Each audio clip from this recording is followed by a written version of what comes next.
আমরা যখন জীবনকে একঘেয়েমি ফ্রেমে আটকে ফেলি, তখন মন খোঁজে একটি খোলা রাস্তা, একরাশ অজানা দিগন্ত। রোড ট্রিপ এটি শুধু গন্তব্যের দিকে ছুটে যাওয়া নয়, এটি মুক্তির প্রথম শ্বাস। সামনের উইন্ডশিল্ড দিয়ে দেখতে পাই এক চলমান ক্যানভাস। শহর থেকে গ্রাম, সবুজ মাঠের নীরবতা ভেঙে এগিয়ে চলি পাহাড়ের দৃঢ়তার দিকে। প্রতিটি বাঁক যেন জীবনের এক একটি নতুন গল্প। দীর্ঘ পথ কখনো কখনো নীরবতার সঙ্গী হয়, আর কখনো বা ভরে ওঠে হাসি গল্পে। এই যাত্রা আমাদের শেখায় জীবনের সেরা মুহূর্তগুলো তৈরি হয় পথেই, কেবল পৌঁছানোর পরে নয়। সঙ্গী হাতের মুঠোয় থাকা উষ্ণ কফির কাপের মতো, যা কঠিন পথকে সহনীয় করে তোলে। মাঝপথে থামা সেই অপ্রত্যাশিত বিরতি, যেখানে ইঞ্জিন শান্ত হয় আর চারপাশের নিস্তব্ধতা আমাদের মনের ভেতরের শব্দগুলি শুনতে সাহায্য করে। এই একাকিত্বে আমরা আবিষ্কার করি আমাদের ভেতরের পথচারীকে। আর যখন দিনের আলো কমে আসে, সূর্য যখন দিগন্তে ডুব দেয়, তখন পথ আরও রহস্যময় হয়ে ওঠে। হেডলাইটের আলোয় রাস্তা কেবল আমাদের জন্যই তৈরি হয়। এই পথ চলা যেন জীবনকে তার সমস্ত অনিশ্চয়তা সহ সাদরে গ্রহণ করার একটি শৈল্পিক অঙ্গীকার। আমরা গন্তব্যে পৌঁছাই, কিন্তু আসল যাত্রা শেষ হয় না। স্মৃতি থেকে যার উন্মুক্ত দিগন্তের আহ্বান। রোড ট্রিপ মানে শুধু মাইলেজ যোগ করা নয়, এটি হলো জীবনের খাতায় আরও কয়েকটি অসামান্য অভিজ্ঞতা যোগ করা। এরকমই একটা রোড ট্রিপ আমরা এবারে করেছিলাম কলকাতা থেকে দিল্লির দিকে। প্রথম দিন আমরা গেছিলাম বেনারস অবধি। যাওয়ার রাস্তা আনন্দে ভরপুর থাকলেও আমাদের কিন্তু টেনশনও কম হয়নি। 65 কিলোমিটারের লম্বা জ্যাম, যা হয়তো ভারতের মধ্যে প্রথম 10টি জ্যামের মধ্যে একটি হবে, যেটি 4 দিন লম্বা জ্যাম ছিল। সেই জ্যামেও ফেসেছিলাম আমরা, কিন্তু কোনোভাবে সেই জ্যাম থেকে আমরা বেরিয়েও এসেছিলাম। যখন জানতে পারলাম এই জ্যাম গত 4 দিন ধরে চলছে, তখন যেন মাথায় আকাশ ভেঙে পড়েছিল আমাদের।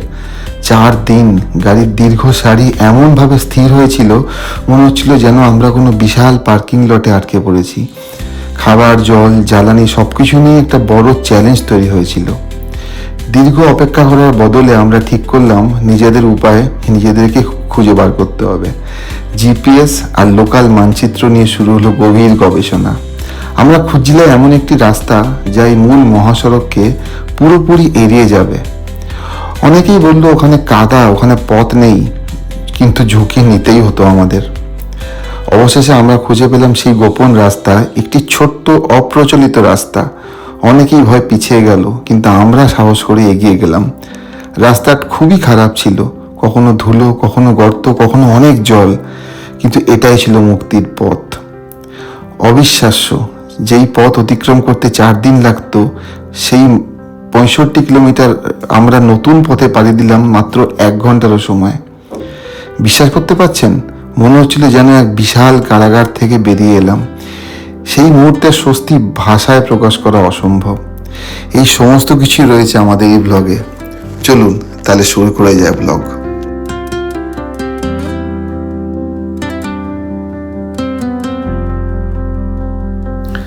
সেদিন ছিল লক্ষ্মী পুজো। সময় ছিল ভোর 5টা। সূর্যের আলো তখনও পৃথিবীকে স্পর্শ করেনি। কলকাতা ছেড়ে চলে যাওয়ার ভারাক্রান্ত মন নিয়ে আমরা বেলঘরিয়া থেকে ভোরবেলা আমাদের যাত্রা শুরু করি, কারণ আমাদের সেদিন অনেক দূর যেতে হতো। এখন বাজে ভোর 5টা। আমরা যা স্টার্ট করলাম বাড়ি থেকে, বেলঘরিয়া থেকে।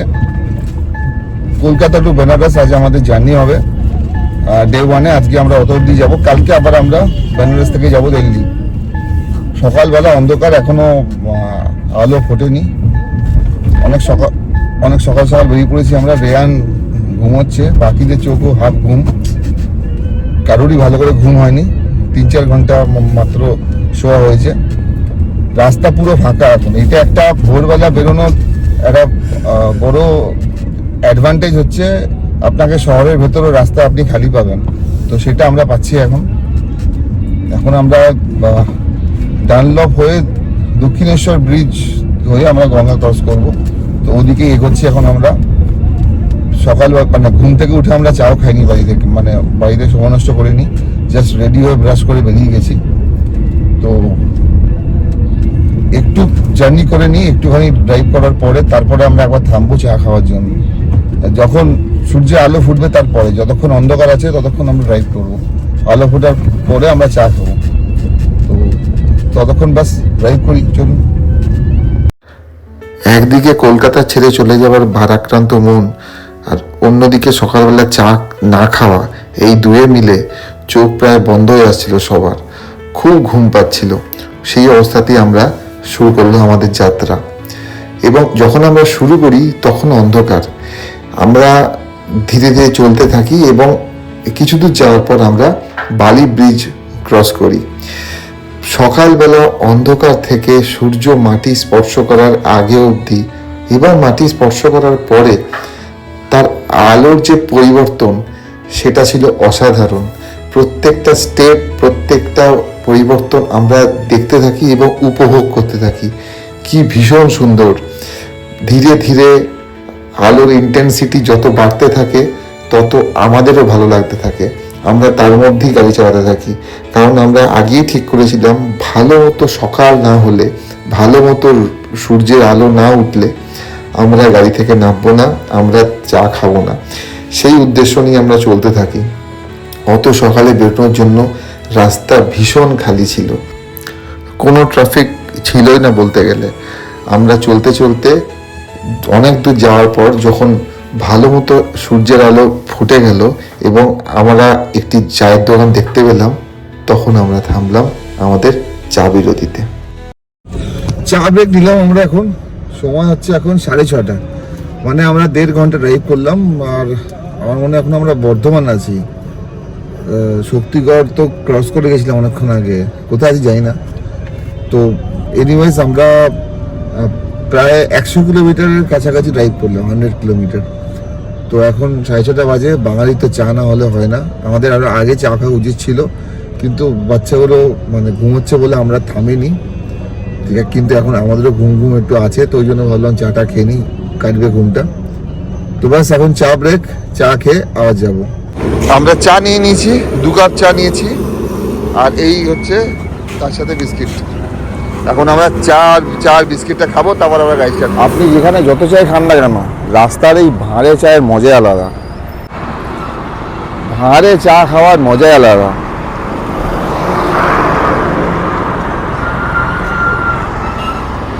আমরা যখনই কোথাও যাই, আমরা এই রাস্তাতে যখনই আমরা চা খাই, যে ভাঁড়ে চা খাই, এর টেস্টই আলাদা হয়। আপনার যারা আমার ব্লগ দেয় আপনি জানেন যে আমরা যখনই ঘুরতে যাই আমি চা খাই, এবং কুলদারে মানে ভাঁড়ে সবসময় চা খাই। এর টেস্ট আপনি অন্য কোথাও পাবেন না। আর একটা কথা আপনাদের জন্য, যখনই আপনারা কোথাও গাড়ি নিয়ে বেরোবেন এবং লং ড্রাইভে যাবেন, স্পেশালি লং ড্রাইভ, দূরে কোথাও যাচ্ছেন, চেষ্টা করবেন ভোরবেলা বেরোতে, তাহলে পুরো দিনটা আপনার হাতে থাকবে এবং আপনি আরামসে সন্ধ্যের আগে পৌঁছে যাবেন। আমিও জেনারেলি এটাই ট্রাই করি, যেখানেই যাই খুব ভোরবেলা বেরোতে। আজকেও আমি ভোর 5টায় বেরিয়েছি। জেনারেলি আমি এরকমই ভোর 4টে, ভোর 5টা, 5:30 এর মধ্যে আমি বেরোই। তো এটা আপনাদের জন্য সাজেশন থাকবে, যখনই কোথাও যাবেন ভোরবেলা বেরোনোর জন্য। হয়ে গেল, গাড়িতে আমরা বসে পড়েছি এখন, আর রেয়ান উঠে পড়েছে। ইভান এখনো ঘুমোচ্ছে, রেয়ান উঠে পড়েছে। এবারে আমরা এখান থেকে স্টার্ট করছি, আগে যাই, দেখি কোথায় থামি, কখন থামি। চলো। এই দেখুন, ব্লগ করার সময় আমায় কেমন দেখায়, ভাবলাম আপনাদেরকেও একটু দেখিয়ে দিই। যাই হোক, চা বিরতির পরে আমরা আবার আমাদের যাত্রা শুরু করলাম বেঙ্গল ঝাড়খণ্ড বর্ডারের দিকে। সকালবেলা রাস্তা ফাঁকা রাখার জন্য গাড়ির স্পিডটাও ঠিকঠাকই মেনটেন করতে পারছিল, কিন্তু কিছু দূর যাওয়ার পরই চোখ আমার একদম ঢুলে আসছিল, আবার চোখ বন্ধ হয়ে আসছে, যেন চাতে কোনো কাজই করেনি। দেখলাম এইভাবে গাড়ি চালানো ভীষণই রিস্কি হয়ে যাচ্ছে, তাই জন্য একটা কালো কফির ভীষণ দরকার ছিল, মানে ওই ব্ল্যাক টি। তো একটু পরে আমরা আবার গাড়ি থামিয়ে দিলাম ওই ব্ল্যাক টি খাওয়ার জন্য। যখনই কোনো এরকম লং ড্রাইভ করবেন, যেখানে আপনি ড্রাইভ করছেন, স্পেশালি ঘুমটা খুব ইম্পর্টেন্ট। রাত্রিবেলা ঠিকঠাক ঘুমিয়ে দেবেন, আমি অলওয়েজ তাই করি। বাট এবারে মানে কেন যাই না, ঘুম হয়নি আর কি। তাহাতে আমাদের খুব তাড়াতাড়ি শোয়া, মানে কাল শুতে পারিনি, লেট হয়ে গেছিলো শুতে। তো ওই জন্য যেটা হয়েছে সেটা হচ্ছে যে আমার খুব ঘুম পাচ্ছে এবং আমাকে আরেকবার থামিয়ে এখন আমি ব্ল্যাক কফি খাওয়ার জন্য আমাকে দাঁড়াতে হলো। তো ব্ল্যাক কফি খাচ্ছি, সেও ভাঁড়ে। এটা আমার প্রথম এক্সপিরিয়েন্স, এই জিনিস আমি এর আগে কোথাও পাইনি। ব্ল্যাক কফি ভাঁড়ে, কফির টেস্ট খারাপ না কিন্তু এক্সপিরিয়েন্সটা অন্যরকম। ভাঁড়ে ব্ল্যাক কফি। কফি খাওয়া শেষ, এবারে গাড়িতে ঢুকছি, আবার এগোবো। এখন আমরা রানীগঞ্জে আছি। হ্যাঁ রেহান বাবু সরো, বসতে দে। এখন আমরা রানীগঞ্জ ক্রস করছি। রানীগঞ্জের ওপর একটা স্পেশাল নস্টালজিয়াও আমার আছে, কারণ রানীগঞ্জে আমার মামার বাড়ি। আমরা এখন তো মামার বাড়ি যাবো না, কারণ আমরা মানে আমরা হাইওয়েতে আছি, হাইওয়ে দিয়ে বেরিয়ে যাবো। এরপরে আসানসোল, আসানসোলের পরই বেঙ্গল বর্ডার। তো চলুন যাওয়া যাক আগে। ওই কালো কফি খাওয়ার পরে ঘুম একদম কেটে গেছিল। আমরা আবার চলতে শুরু করলাম এত সুন্দর ন্যাশনাল হাইওয়ে দিয়ে। একটা কথা কিন্তু বলতেই হবে, রাস্তা ভীষণ সুন্দর, ভীষণ ভালো। কিছু জায়গায় কাজ চলছে, ভীষণই অল্প কিছু জায়গা, আদারওয়াইজ রাস্তা ভীষণ ভালো ছিল। আমরা চলতে থাকলাম এবং বেশ গল্প গুজব হাসি ঠাট্টা করে আমাদের যাত্রা ভালোই লাগছিল। সেই সময় চলতে চলতে আমরা বেঙ্গল ঝাড়খণ্ড বর্ডার ক্রস করে ঝাড়খণ্ডের মধ্যে ঢুকে পড়লাম। ঝাড়খণ্ডের রাস্তা আরো ভালো, কারণ ওখানে সাইডের সিনিক বিউটিটা বেশি সুন্দর। ঝাড়খণ্ডের দিয়ে বেশ খানিকটা যাওয়ার পরে আবার সেই একই সমস্যা শুরু হলো। কি না, আমার ঘুম পাচ্ছে, চোখ ঢুলুঢুলু করছে, কি করি? আর তো ব্ল্যাক কফি খেতে ইচ্ছে করছে না, কিন্তু কিছু তো একটা করতেই হবে। তাই আবার আমরা থামলাম, তবে এবারের নিদান ছিল অন্য। এখন আমরা ধানবাদ, मतलब ধানবাদের যে ক্রসিংটা কাটটা, যেখান থেকে ধানবাদ যাওয়া যায় লেফট টার্ন নিলে, একদম ওই ক্রসিংয়ে দাঁড়িয়ে আছি আমরা। ইবানের ঘুম ভেঙে গেছে। ইবান তো ঘুম ভেঙে গেছে, ভেঙে গেছে ঘুম। ঠিক আছে, এখন আমরা আমাদের সবারই ঘুম হয়ে গেছে। তো আমার ঘুম পাচ্ছিল, কারণ হচ্ছে কফি, ব্ল্যাক কফি খাওয়ার পরেও তারপরেও ঘুম পাচ্ছিল। তো যারা আমার আগের ব্লগ দেখেছে তারা জানে যে পান হচ্ছে একটা অভ্যর্থ ওষুধ যদি আপনার ঘুম পায় এবং ঘুম কাটানোর জন্য। মিষ্টি পান কিন্তু না, সাদা পান। তো আমি পান কিনে নিয়ে এলাম, তো এটা আমি এখন খাবো। পান, সাদা পান আপনি মানে খেয়ে মানে কি মুখের মধ্যে রেখে দেবেন আর ওর রসটা আস্তে আস্তে খেতে থাকবেন, আপনার ঘুম আসবে না। আপনি এটা মানে দেখতে পারেন করে। আমি এটা অনেকবার ট্রাই করেছি আর প্রত্যেকবার আমি সাকসেসফুল হয়েছি। তো এখন আমি পানটা খাবো, তারপর আবার গাড়ি চালাবো। পান খাওয়ার পরে সত্যি সত্যি ঘুম একদম কেটে গেছিল, আর একটু ঘুম আসছিল না আমার। আমরা খুব ভালো যাচ্ছিলাম। ঝাড়খণ্ডের রাস্তা এত সুন্দর, এত মনোরম, প্রাকৃতিক দৃশ্য এত ভালো যে আমরা ভীষণ ভালোভাবে উপভোগ করতে করতে চলছিলাম। কিন্তু যেরকম গাড়ির ইঞ্জিন ঠিক রাখা দরকার, তেমনি শরীরের ইঞ্জিনটা তো ঠিক রাখতে হবে। আর শরীরের ইঞ্জিন ঠিক রাখার জন্য ভেতরে খাবার ফেলতেই হতো। সবার ভীষণ খিদে পেয়েছিল যে, তাই আর দেরি না করে আমরা একটি জায়গায় দাঁড়িয়ে পড়লাম ব্রেকফাস্ট করার জন্য। এখন আমরা ঝাড়খণ্ডের কোনো জায়গায় আছি, সকাল 10টা বাজে। মানে আমরা বোধহয় 8:30, 8:35-এ বেঙ্গল বর্ডার ক্রস করেছি। তো 1 ঘন্টা 25 মিনিট ড্রাইভ করার পর আমরা থামলাম এখন এসে। এবারে খাবার খাবো, কারণ উঠে গেছে বাচ্চাগুলো, খিদে পেয়েছে। তো আমি ভাবলাম এবারে খেয়ে নিই আমরা খাবার। তা কিছু একটা হোটেল জোহার, কিছু নাম আছে, জোহার ঝাড়খণ্ড, হোটেল জোহার ঝাড়খণ্ড বলে কিছু রেস্টুরেন্ট আছে একটা। এখানে আমরা এখন যাচ্ছি, এই আমার পেছনে রেস্টুরেন্টটা। এখন আমরা এখানে যাচ্ছি, দেখি কি পাওয়া যায়। পরোটা বড় পেয়েই যাবো, ব্যাস এরকম কিছু পেলেই হবে। তো যাচ্ছি খাবার খেতে, চলো এসো রেয়ান, চলো। ইভান কোথায়? ইভান আয় বেরিয়ে।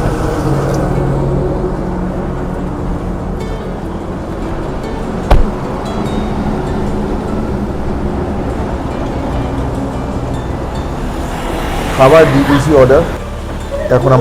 এখন আমরা ওয়েট করছি বসে।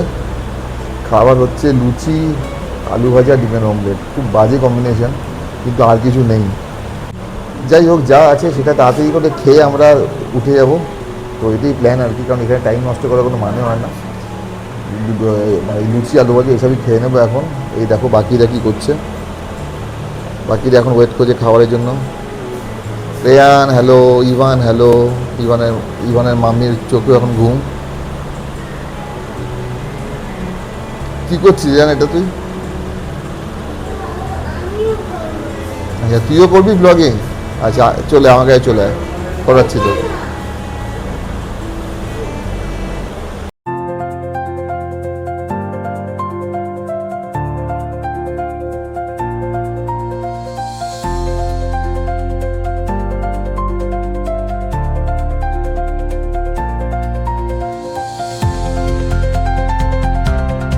খাওয়া দাওয়া হয়ে গেছে আমাদের, পাক্কা আমরা 1 ঘন্টা লেট, মানে 1 ঘন্টা টাইম লাগলো এখানে।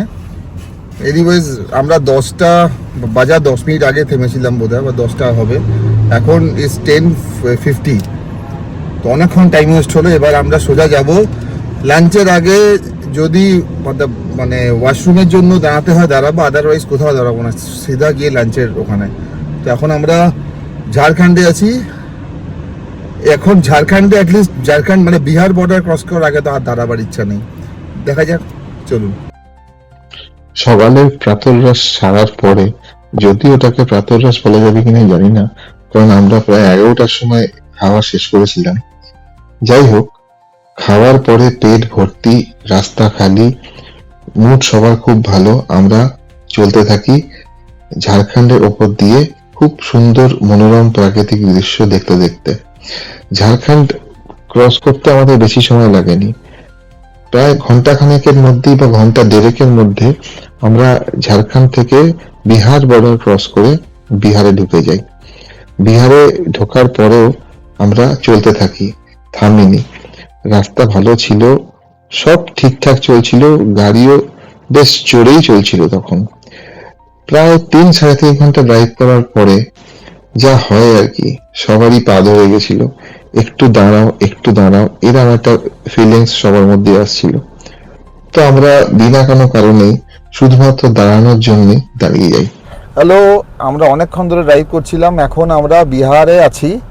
বিহারে আমরা ঢুকে পড়েছি 12:40-45 হবে, আর এখন বাজে হচ্ছে 2:15।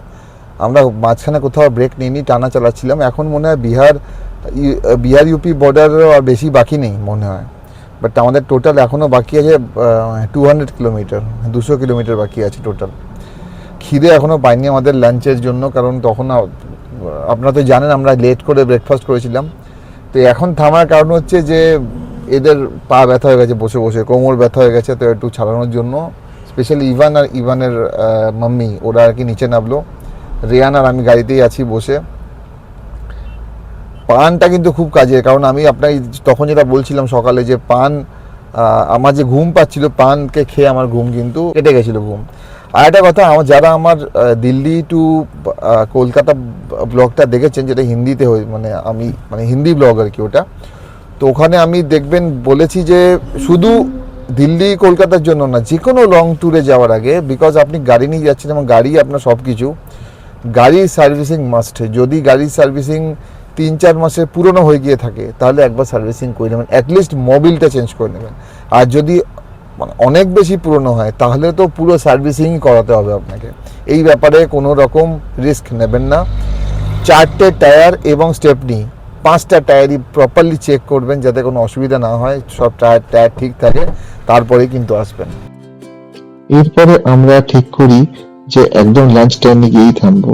তখন খিদে যে খুব বেশি আমাদের পেয়েছিল তা নয়, আমরা আশা করছিলাম আরো ঘন্টাখানেক তো ড্রাইভ করতেই পারবো। তখন 2:15 বেজেছিল। আমরা ঠিক করছিলাম 3টে নাগাদ, 3টে থেকে 3:15টার মধ্যে আমরা যেখানে ভালো ধাবা বা রেস্টুরেন্ট পাবো সেখানে আমরা খাবার খাবো। বিহারের রাস্তা একদমই খালি ছিল, এবং একের পর এক রিভার গুলো ক্রস করতে করতে, বিহারে তো আপনারা জানেন প্রচুর রিভার ক্রসিং করে এবং ভীষণ সুন্দর লাগে সেই দৃশ্য। সেরকমই আমরা একের পর এক রিভার ক্রস করতে করতে এগিয়ে যাচ্ছিলাম, বেশ আনন্দ করতে করতে যাচ্ছিলাম। কে জানতো যে আমাদের জন্য কি অপেক্ষা করে আছে আগে। যেতে যেতে আমরা হঠাৎ দেখলাম একটি ট্রাফিক জ্যাম। তো ঠিক আছে, এই পুরো জার্নির মধ্যে এটা আমাদের প্রথম ট্রাফিক জ্যাম ছিল। আমরা আটকে গেলাম, দাঁড়িয়ে রইলাম, ঠিক আছে ছাড়বে, গাড়ির মধ্যেই বসেছিলাম বেশ অনেকক্ষণ, ধরে দিন প্রায় 20-25 মিনিট। যখন দেখলাম প্রায় 20-25 মিনিট পরেও গাড়ি একটু এগোচ্ছে না, তখন আমরা বাইরে বেরোলাম কি হয়েছে জানার জন্য। যেটা জানলাম সেটা ভয়ঙ্কর ছিল, যে 65 কিলোমিটার লম্বা এই জ্যাম এবং 4 দিন ধরে সমস্ত গাড়ি দাঁড়িয়ে আছে। আমাদের মাথায় আকাশ ভেঙে পড়েছিল। আমি বুঝতে পারছিলাম না যে এই ফ্যামিলি নিয়ে আমি এখন কি করব। এখানে রাত্রে থাকা হাইওয়ের ওপর সাংঘাতিক বিপদের জিনিস। তার মধ্যে খাবার নেই আমাদের কাছে, জল সাফিসিয়েন্ট নেই, আমরা কি করব কিচ্ছু মাথায় আসছিল না। ওই সময়তেই কিছু ট্রাক ড্রাইভার বন্ধুরা আমাকে পরামর্শ দিল যে এখানে দাঁড়িয়ে না থাকতে, এখানে দাঁড়িয়ে থাকলে আমাদের বিপদ আরো বাড়বে, এই জ্যাম কবে ছাড়বে কোনো ঠিক নেই। বলল গাড়ি ঘুরিয়ে নিতে, রং সাইড দিয়ে যেভাবে হোক গাড়িটাকে বার করতে। ওইটুকু জায়গার মধ্যে গাড়ি ঘোরানো ছিল একটা খুব টাফ চ্যালেঞ্জ আমার জন্য। জায়গা একদম ছিল না, কিন্তু কোনো মতে আমি গাড়িটাকে ঘুরিয়ে নিয়ে যেদিক থেকে আসছিলাম গাড়ির মুখটা সেদিকে করলাম। কিন্তু সেদিকে করার পরও তো সবকিছু ঠিক হয়ে গেল না, কারণ আমার পেছনে অতগুলো ট্রাক দাঁড়িয়ে আছে। তারা যতক্ষণ না সবাই সরবে আমি ততক্ষণ এদেরকে ক্রস করে যাবো কি করে। আমি বারবার গাড়ি থেকে নেমে একটা একটা করে ট্রাককে অনুরোধ করে সেই ট্রাকগুলোকে একটা একটা করে সরিয়ে আমি একটু একটু করে জায়গা বানিয়ে আগে বাড়তে থাকলাম। এবং ধরে নিন 50 মিটার যেতে আমার লাগলো আরো 15 মিনিট, কারণ আমি একবার গাড়ি থেকে নামছি, ট্রাককে রিকোয়েস্ট করছি, গাড়িতে উঠে সেই ট্রাকটাকে ক্রস করছি, আবার আরেকটা ট্রাককে রিকোয়েস্ট করছি। এইভাবে প্রায় 15 মিনিট 20 মিনিট পরে আমি যে জ্যামের যে লাস্ট পয়েন্টটা সেই পয়েন্টটাতে পৌঁছতে পারলাম। এরপরে কি করব বুঝতে পারছি না, রং সাইড দিয়ে চলতে থাকলাম। এরাই আমাকে বললো, মানে ট্রাক ড্রাইভার বন্ধুরা, যে রাস্তার একদম উল্টো দিকে চলে যেতে, মানে এটা কমপ্লিট রং সাইড। আমার কাছে তখন আর কোনো উপায় ছিল না, যে যা বলছে সেটা শোনা ছাড়া আমার কাছে কোনো আর সেকেন্ড অপশন ছিল না। আমি তাই শুনলাম। এই ফ্লাইওভারের তলার আন্ডারপাস দিয়ে আমি সোজা চলে গেলাম উল্টো দিকের সাইডে, মানে যেদিক থেকে গাড়ি আসে, মানে কমপ্লিট রং সাইড। নিজেরই ভীষণ খারাপ লাগছিল, কিন্তু কিছু করার ছিল না। আর পুলিশও দাঁড়িয়ে ছিল, পুলিশও আমাকে একই জিনিস বললো যে আপনি এই রাস্তা দিয়েই যান, কারণ ওদিকে দাঁড়ালে আপনি কতদিন যার জন্য ফেসে থাকবেন কোনো গ্যারান্টি নেই। উল্টো দিকের রাস্তা দিয়ে আমি চলতে থাকলাম। উল্টো দিকের রাস্তাটা খুব স্বাভাবিকভাবেই ফাঁকা ছিল, আমি চলতে থাকলাম সে ফাঁকা রাস্তা দিয়ে। কিন্তু আমি বারবার লক্ষ্য করতে থাকলাম যে আমি একাই যে রাস্তা দিয়ে যাচ্ছি তা নয়, ছোট গাড়ি, অটো তো ছেড়েই দিন, এমনকি বড় বড় ট্রাকও যাচ্ছিল এই রং সাইড দিয়ে, যেন এটাই আসল রাস্তা। আমারও ভয় কিছুটা কাটতে থাকলো। আমি চলতে থাকলাম। কিছু দূর যাওয়ার পরে পুলিশ এবং অন্য লোকেরা আমাকে বলল যে এদিক থেকে গিয়ে আর লাভ নেই, কারণ এই উল্টো দিক থেকে এত গাড়ি ঢুকে গেছে যে আগে উল্টো দিকের রাস্তাও বন্ধ। আমি তখন মহা বিপদে, মাথায় কাজ করছিল না কি করব। লোকাল লোকজনকে জিজ্ঞেস করলাম যে আপনারা বলুন কিছু। ওরা আমাকে বলল যে আপনি আবার ফিরে যান, কিছু দূর যাওয়ার পর দেখবেন একটা মাটির রাস্তা গ্রামের ভেতর দিয়ে নেমে গেছে, সেই রাস্তা ধরে আপনি আগে গিয়ে অনেক কিছু আমাকে বললো, সেইগুলো সেখান দিয়ে যাওয়ার পরে আলটিমেটলি জ্যামটা যেখানে শেষ হচ্ছে, মানে সাসারাম টোল ট্যাক্স, সেইটা সামনে বা সেটা ক্রস করে আমি উঠতে পারবো। ওদের কথা মানা ছাড়া আর কি কোনো উপায় ছিল আমার কাছে? ছিল না। আমি ভরসা করতে পারছিলাম না, কিন্তু বাধ্য হয়ে ওদের কথা মানলাম এবং আমি আমার গাড়ি ঘুরিয়ে ওরা যে রাস্তা বললো সেই রাস্তায় চলার জন্য প্রস্তুত হয়ে ওই মাটির রাস্তার সামনে এসে অনেকক্ষণ দাঁড়িয়েছিলাম আমি। অজানা একটা ভয় কাজ করছিল, বুঝতে পারছিলাম না যেটা করছি সেটা কি ঠিক করছি নাকি ভুল। এরকম তো নয় যে আমার এই ছোট্ট একটা ডিসিশনের জন্য পরে আমরা সবাই মিলে বিপদে পড়ে যাব। কিন্তু বিশ্বাস করুন তখন আমাদের মাথায় আর কিচ্ছু ছিল না, শুধু ভাবছিলাম যেভাবে হোক এই জ্যাম থেকে আমাদের বেরোতে হবে, আমাদেরকে বেনারস পৌঁছতে হবে। তাই জন্য মনের জোর করে ঢুকে পড়লাম রাস্তায়। সবাইকে বললাম আমি আছি তো, কিচ্ছু হবে না, চলো। ওদের মনে তো সাহস দিয়েছিলাম, নিজের ভয়টা কাটছিল না। কারণ এক অজানা রাস্তা, জিপিএস ম্যাপেও যে রাস্তার কোনো হদিশ নেই, সেরকমই এক রাস্তার মধ্যে আমরা গেলাম ঢুকে। কিছুটা যাওয়ার পর একজন লোক বলল এই মোড়টা থেকে ডান দিক নিতে। আমরা ডান দিক নিলাম, যে রাস্তাটা আপনারা দেখতে পাচ্ছেন এখন আপনাদের সামনে টিভি স্ক্রিনে। ভীষণ সরু ছোট্ট রাস্তা। চলছিলাম আর মনে একটা আতঙ্ক কাজ করছিল যে ঠিক যাচ্ছি তো। বেশি দূর না, কিছু দূর যাওয়ার পরে দেখলাম যে রাস্তা শেষ, মানে পুরোটাই আমরা ভুল এসেছি। এতটাই সরু যে গাড়ি ঘোরানোর জায়গা ছিল না। অনেকক্ষণ ব্যাক গিয়ারে এলাম, তারপর গাড়ি ঘোরানোর জায়গা পেয়ে সেখান থেকে আমরা গাড়ি ঘুরিয়ে আবার সে আগের জায়গাতে এসে এবার আমরা ডান দিক নিলাম। মানে তখন যেটা সোজা রাস্তা ছিল সেইটা আর কি। সেই রাস্তাটা আগেরটার থেকে তুলনায় একটু ভালো ছিল, ফাঁকা। আমরা চলতে থাকলাম এই ভেবে যে এটা যখন আগের থেকে তুলনায় ভালো রাস্তা এবং একটা দুটো বাইক আমাদের এখান থেকে পার করলো, তার মানে রাস্তা দিয়ে যাওয়া যাবে। আমরা চলতে থাকলাম সোজা। চলতে চলতে হঠাৎ দেখি রাস্তার উপর জল, এতটাই জল যে কোথায় রাস্তা আর কোথায় জল কিছু বুঝতে পারছি না। বেশ টেনশনে পড়ে গেলাম। দেখলাম আগে গাড়িটা যাচ্ছে, ওয়েট করলাম গাড়িটা যাওয়ার জন্য। যখন দেখলাম গাড়িটা ভালো মতো ক্রস করে গেল ওই জলের জায়গাটা আর একদম সোজা পেরোলো, আমিও ভাবলাম কিছু না ভেবে ওই গাড়িটাকে ফলো করি, ওই গাড়িটা যা করেছে তাই করি। গাড়ির স্পিডটাকে একটু বাড়িয়ে দিয়ে দিলাম চলে। ভাবলাম যা হবে হবে, কপালে যা আছে তাই হবে। গাড়ি চালিয়ে সোজা গাড়ি চালিয়ে দিলাম জলের উপর দিয়ে।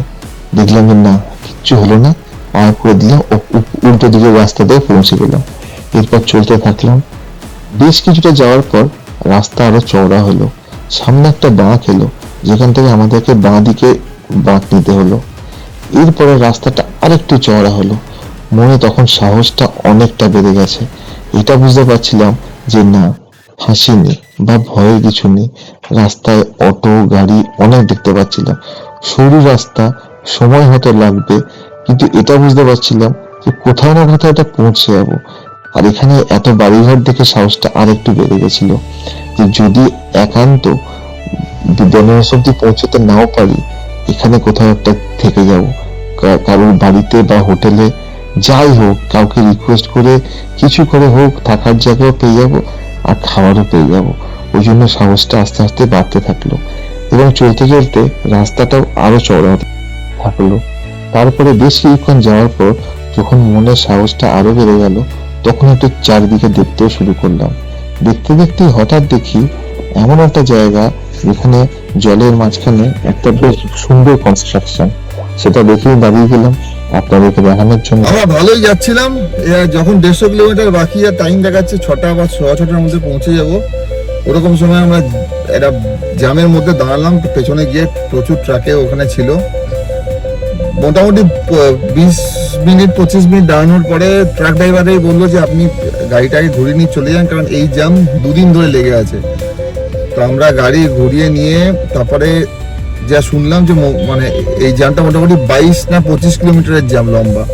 আর ট্রাক যারা যেখানে যে আছে কাল রাত্রির থেকে সে সেখানেই আছে, নড়ছে না। তো আমরা তারপর ঘুরিয়ে এখানে লোকাল লোকজনকে মানে জিজ্ঞেস করে একটা খুব বাজে সরু টাইপের রাস্তার মধ্যে দিয়ে ঢুকলাম আর কি। তো সেখানেই যাচ্ছি, জানি না কোথায় গিয়ে পৌঁছবো। তো এখানে একটা মানে পুকুর আছে, পুকুরের মাঝখানে একটা কনস্ট্রাকশন খুব সুন্দর। তাই ভাবলাম আপনাদেরকেও দেখাই। এটা কি আমি জানি না, জায়গাটা আমি জানি না, কিন্তু কনস্ট্রাকশনটা খুব ভালো লাগলো। এ দেখুন,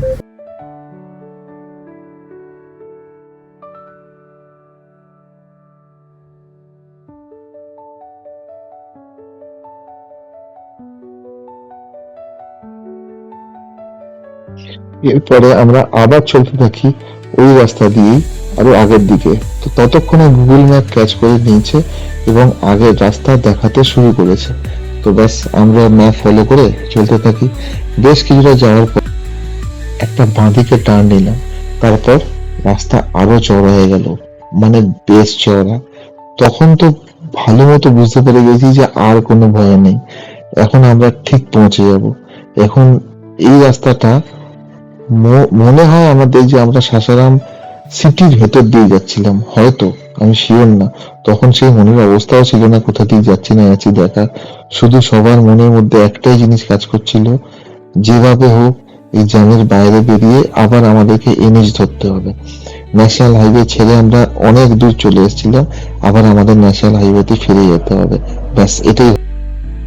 এই রাস্তায় কিছু দূর যাওয়ার পরে একটি ডান দিকের মোড় ঘুরিয়ে আমাদেরকে এমন জায়গায় নিয়ে গেল যেটা হচ্ছে সাসারামের টোল ট্যাক্স, মানে যেটা ন্যাশনাল হাইওয়েতে সাসারামের টোল ট্যাক্স, যেইখান থেকে এই জ্যামটা শুরু হয়েছে। মানে হ্যাঁ, আমরা ওই 65 কিলোমিটার রাস্তা আমরা পাড়ি দিয়ে দিয়েছিলাম, আমরা পার করে ফেলেছিলাম, আমরা ক্রস করে ফেলেছিলাম। যখন এই অনুভূতিটা আমাদের মধ্যে এলো, যখন আমরা দেখলাম সত্যি আমরা ক্রস করে ফেলেছি, ওই জ্যাম আমাদের পেছনে, সেই আনন্দ ভাষায় প্রকাশ করা যাবে না। এক অদ্ভুত আনন্দ ছিল আমাদের মনে, যেন কি একটা জিতে গেছি আমরা, দারুণ লাগছিল। তারপরে আমরা চলতে থাকলাম আগের দিকে।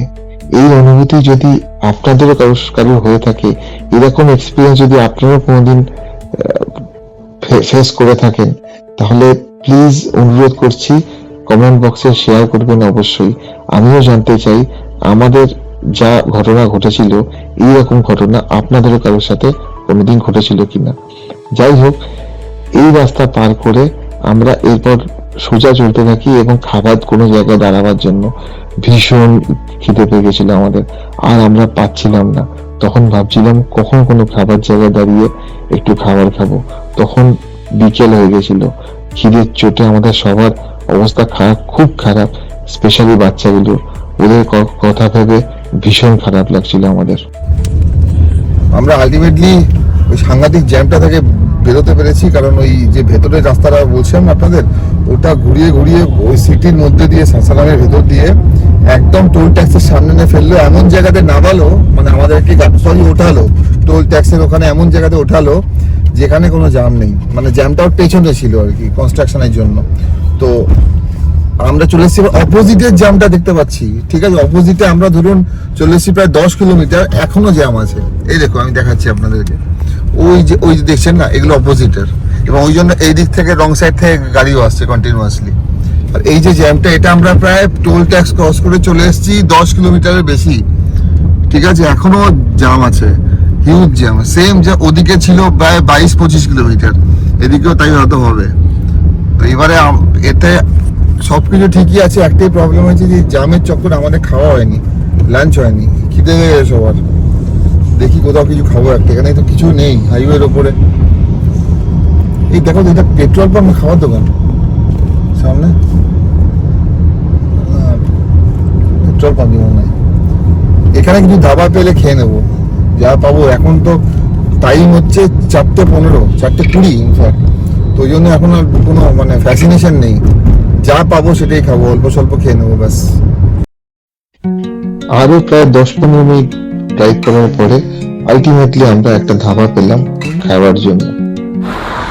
আলটিমেটলি আমরা একটা ধাবাতে দাঁড়ালাম, সে ধাবারও মানে কিছুই খাবার নেই প্রায় বলতে গেলে। রুটি আছে, একটা পনিরের সবজি বললো আছে, আলু গোবি ফ্রাই কিছু একটা আছে, ব্যাস এই। আর রেয়ানের জন্য আমি বললাম ফ্রেঞ্চ ফ্রাই, বলছে ফ্রেঞ্চ ফ্রাই কাকে বলে আমরা জানি না, কী করে বানায়। তো আমি তাকে এতক্ষণ ধরে শেখালাম যে ফ্রেঞ্চ ফ্রাই কী করে বানায়। তো যাই হোক, কী শিখলো জানি না, বললো তো পারবো, পারলেই ভালো। তখন রেয়ানের জন্য ফ্রেঞ্চ ফ্রাই বলা হয়েছে, আমাদের জন্য ওই রুটি, তাওয়া রুটি, ওই পনির সবজি, আলু গোবি যা আছে, কারণ খিদে খুব পেয়েছে। আর আমরা লাস্ট 15-20 মিনিট ধরে ধাবা দেখি, সব ক্যাটাগরি ধাবা এরকমই, মানে এই রাস্তায় যখন আপনি আসবেন না, এইটা এক্সপেক্ট করবেন না যে ভালো কিছু রেস্টুরেন্ট পাবেন, এইখানে এরাই পাবেন, মানে কিছু করার নেই আর কি। আমরা তো অনেকবার ট্রিপ মারলাম, তো আমরা হ্যাবিচুয়েটেড। তো ব্যাস এখন ওরা বানাচ্ছে, হয়ে গেলে তারপর খাবো। সময় হচ্ছে এখন 4:45, 4:45, অনেক লেট হয়ে গেছে খাওয়ার জন্য, বাট আমাদের কিছু করার ছিল না। তো এখন হয়ে যাক, তারপর যাব। রিয়ান চলো চলো চলো চলো, ইভান চল চল।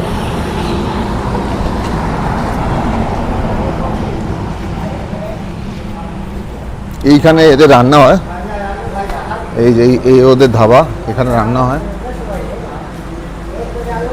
আর আমরা ভেতরে বসেছি এইখানে, আর কেউ নেই, কারণ 4:45-এর সময় কেউই লাঞ্চ করবে না, শুধু আমরাই আছি। এদেরকে শেখানোর পর এখন ফ্রেঞ্চ ফ্রাই বানাচ্ছে, এই যে এইটা।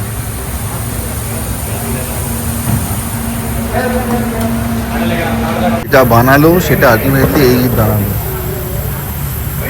এই হচ্ছে ফ্রেঞ্চ ফ্রাই। এখন যাই হোক, আলু ভাজা হোক, ফ্রেঞ্চ ফ্রাই হোক, রেয়ান খেলেই আমরা সন্তুষ্ট। আমার আর রেয়ানের খাওয়া হয়ে গেছে, আমরা সবার আগে চলে এসেছি গাড়িতে। কি রেয়ান, তাই তো খাবার ফিনিশ? কিছু খাসতি? ওর জন্য ফ্রেঞ্চ ফ্রাই নেওয়া হয়েছিল, এক ফোঁটাও খায়নি ও, ওরটাও আমরা খেয়েছি। এনিওয়েজ বাকি দুজন এখনো খাচ্ছে, আমি আর রেয়ান গাড়িতে বসে ওয়েট করছি। খাওয়া হলে এবারে আগে বাড়বো।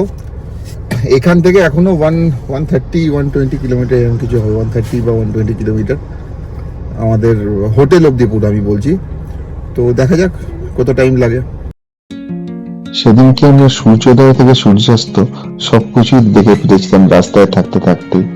সেই যখন বাড়ি থেকে বেরিয়েছিলাম সূর্যের আলো তখনও ফোটেনি, আর যখন আমরা এই রাস্তা দিয়ে যাচ্ছি তখন সূর্যাস্ত প্রায় হব ভাব, এবং বেশ কিছুক্ষণ পরেই একদম সূর্যাস্ত হয়ে গেল। ধীরে ধীরে আলো পৃথিবী থেকে চলে গেল, ঘুটঘুটে অন্ধকার। রাস্তার আলো বলতে শুধু গাড়ির হেডলাইটের আলো। সে এক মোহময়ী রাস্তা, সেই রাস্তার মধ্যে অন্ধকার ভেদ করে আমাদের গাড়ির হেডলাইটের আলোয় আমরা চললাম ছুটে বেনারসের দিকে।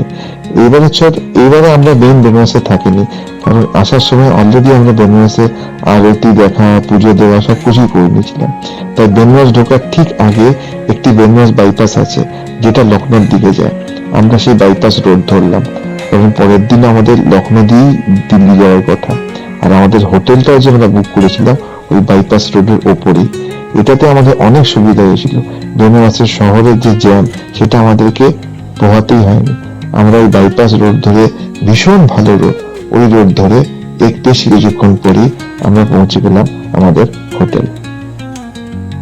ঘড়িতে সময় এখন 7:45, 8:45 বাজে। আমরা এখন পৌঁছলাম, পেছনে যেটা দেখছেন এটা আমাদের হোটেল। আমরা এইবার হোটেল বেনারসের বাইরে নিয়েছি, আউটস্কার্ট টুয়ার্ডস লখনৌ, যেটা বেনারসে ঢোকার আগেই বেনারস রিং রোড দিয়ে আমাদের সোজা এখানে আনলো। যদি আপনার বেনারসে কোনো সাইট সিন করতে না হয়, কোনো মানে যেরকম পুজো দেওয়া বা আরতি দেখা যদি এগুলো না হয়, তাহলে বেস্ট হচ্ছে বেনারস সিটির মধ্যে না থেকে এরকম আউটস্কার্টে থাকুন। তাহলে কী হবে, নেক্সট ডে যেরকম আমরা কালকে লখনৌ হয়েই যাবো আর কি, তো আমাদের জন্য সুবিধা হলো। আমরা এখান থেকে সোজা এই রুটেই, এই রাস্তায়, এই যে আমার পেছনে যে রোড আপনি দেখছেন, এই রোডটায় আমরা এই সাইড থেকে এসেছি এইদিকে লখনৌ। তো আমরা জাস্ট হোটেলে থাকলাম, কালকে আবার এখান থেকে সোজা বেরিয়ে যাবো। যখন আমরা দিল্লি থেকে কলকাতা আসছিলাম তখন আমরা অলরেডি পুজো দেওয়া, আরতি করা সব কিছু করা হয়ে গেছে। তো এই জন্য আজকে এখন আমরা হোটেলে গিয়ে শুধু রেস্ট নেব, কিছু না, কালকে এখান থেকে চুপচাপ সকালবেলা বেরিয়ে যাব। আজকে রাতে এইটুকুই। এই যে হোটেলটা আমরা আছি এটার নাম হচ্ছে বেনারস কিলা, এই দেখুন আমার পেছনে দেখতে পাচ্ছেন। তো হোটেলটা বেশ ভালো, আপনারা যদি চান তো এখানে থাকতে পারেন। আমার তো ভেতরে এদের অ্যাম্বিয়েন্স বেশ ভালো লাগলো। চলুন আপনাদের দেখাই। এটা এদের এন্ট্রি, গাড়ি পার্কিং করে দিয়েছি এখানে।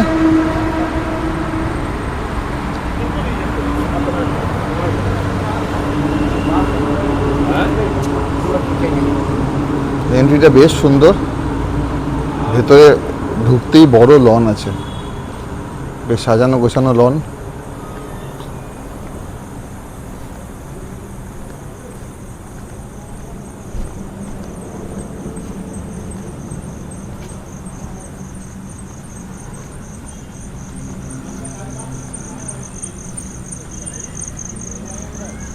বেশ সুন্দর। এটা হচ্ছে রিসেপশন।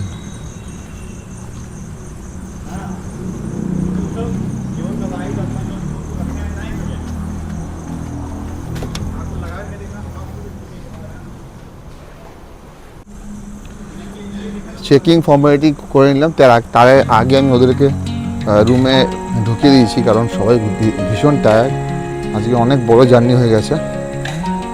এবারে আমি যাচ্ছি রুমের দিকে। প্রপার্টি বেশ বড়।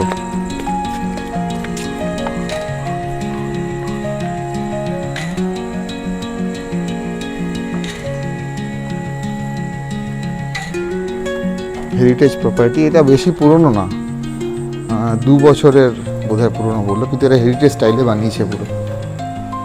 ওই সোজাটা আমাদের রুম। এখানেই শেষ করছি প্রথম পর্ব। দ্বিতীয় পর্বে থাকবে আমাদের বেনারস থেকে দিল্লি যাওয়ার গল্প। এই পর্ব যদি আপনাদের ভালো লেগে থাকে তাহলে অনুরোধ রইল সাবস্ক্রাইব করবেন আর লাইক করবেন। আপনার লাইক, শেয়ার, সাবস্ক্রাইবের থেকে আমরা অনুপ্রেরণা পাই। আর এটি আমার ফার্স্ট বেঙ্গলি মানে বাংলা ব্লগ। যদি কোনো ভুল হয়ে থাকে তাহলে ক্ষমা করে দেবেন। আজকে এইটুকুই। এরপরে নতুন ব্লগ মানে দ্বিতীয় পর্বের বেনারস থেকে দিল্লি যাওয়ার ব্লগ নিয়ে খুব শীঘ্রই আমরা আসছি আপনাদের কাছে। ততক্ষণের জন্য টাটা, বাই বাই।